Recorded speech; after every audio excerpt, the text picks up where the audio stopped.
Assalamualaikum warahmatullahi wabarakatuh.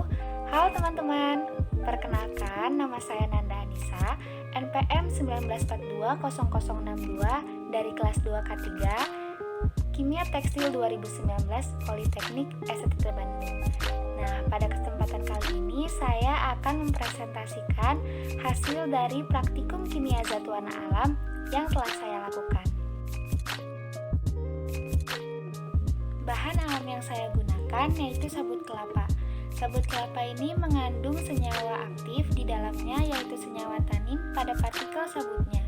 Senyawa ini merupakan pigmen kuinon yaitu senyawa yang berwarna dan memiliki kromofor yang terdiri dari dua gugus karbonil yang berkonjugasi dengan dua ikatan rangkap karbon-karbon. Fungsi dari tanin ini yaitu sebagai zat pewarna yang akan menimbulkan warna coklat atau kecoklatan. Oleh karena itu, sabut kelapa bisa dijadikan sebagai pewarna tekstil. Proses pencelupan yang telah saya lakukan yaitu pencelupan kain rayon. Pencelupan kain rayon dengan menggunakan zat warna alam dari sabut kelapa ini menghasilkan warna coklat yang tingkat ketuaan warnanya itu rendah. Hal ini disebabkan oleh adanya gugus ohamin dalam senyawa tanin yang terkandung dalam sabut kelapa. Sama halnya dengan kain rayon. Kain rayon itu merupakan serat selulosa yang dimana terkandung gugus ohamin di dalamnya, sehingga timbullah interaksi tolak-menolak antara zat warna alam dengan serat selulosa. Karena timbulnya gaya tolak-menolak, maka ketika penyerapan zat warna alam terhadap serat selulosa itu tidak bagus. Penanganannya yaitu bisa menggunakan garam. Garam ini dapat menyebabkan suatu gugus menjadi bermuatan positif sehingga bisa berinteraksi antara serat selulosa dengan zat warna alam dari sabut kelapa. Nah, garam ini merupakan zat pembantu dalam proses pencelupan yang berfungsi untuk mempercepat masuknya zat warna alam ke dalam bahan. Keberadaan garam ini sangatlah berpengaruh, yaitu pengaruh terhadap ketuaan warna, pengaruh terhadap kerataan warna, dan pengaruh terhadap tahan lentur pada gosokan. Untuk pengaruh terhadap ketuaan warna itu semakin banyak konsentrasi garam yang digunakan, maka semakin tua warna yang dihasilkan. Sedangkan pengaruh terhadap kerataan warna, semakin banyak konsentrasi garam yang digunakan, maka semakin besar peluang terjadinya belang atau tidak rata. Untuk pengaruh terhadap tahan lentur pada gosokan, semakin banyak konsentrasi garam yang digunakan, maka semakin rendah tahan lenturnya. Berikut merupakan hasil pencelupan ekstraksi 1 dan hasil pencelupan ekstraksi 2. Bisa dilihat dari gambar tersebut, tingkat ketuaan warnanya itu semakin meningkat dari yang muda hingga ketua.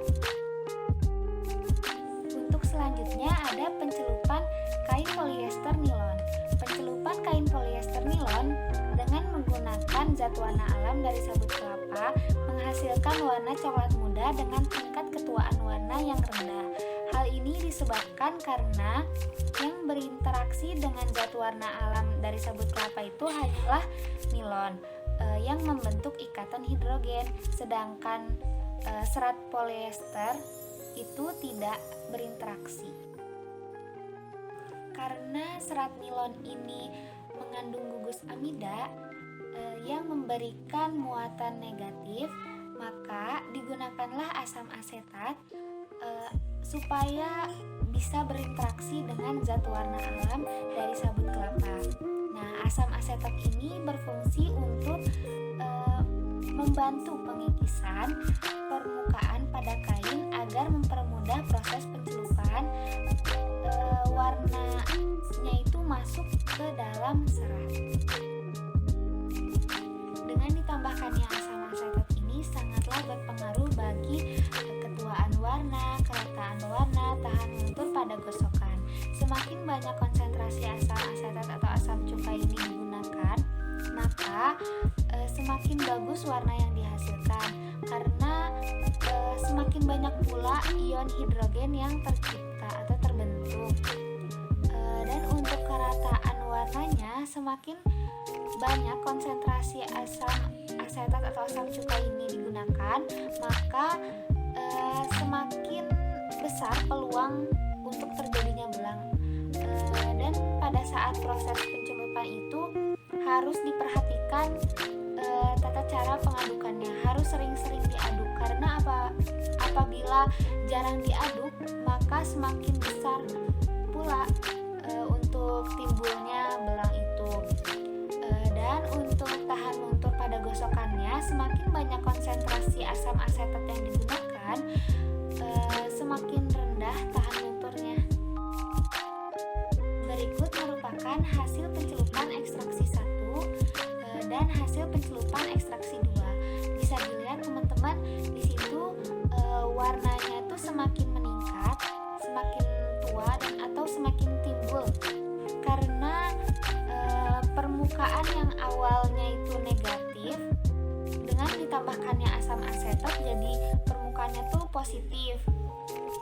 Dan penyerapan zat warna alam dari sabut kelapanya itu bisa cepat menyerap dan menghasilkan warna yang bagus. Untuk proses selanjutnya yaitu pemberian mordan atau mordanting. Mordan di sini fungsinya untuk membantu proses fiksasi atau penguncian warna pada kain. Kain yang melewati proses ini warnanya akan tahan luntur dalam pencucian. Pengaruh mordan dalam ketuaan dan kerataan warna itu ada ketuaan warna semakin tinggi, kerataan warna akan semakin baik, dan pengaruh mordan dalam tahan luntur gosokan itu memberi pengaruh yang baik dalam uji gosok kering maupun uji gosok basah.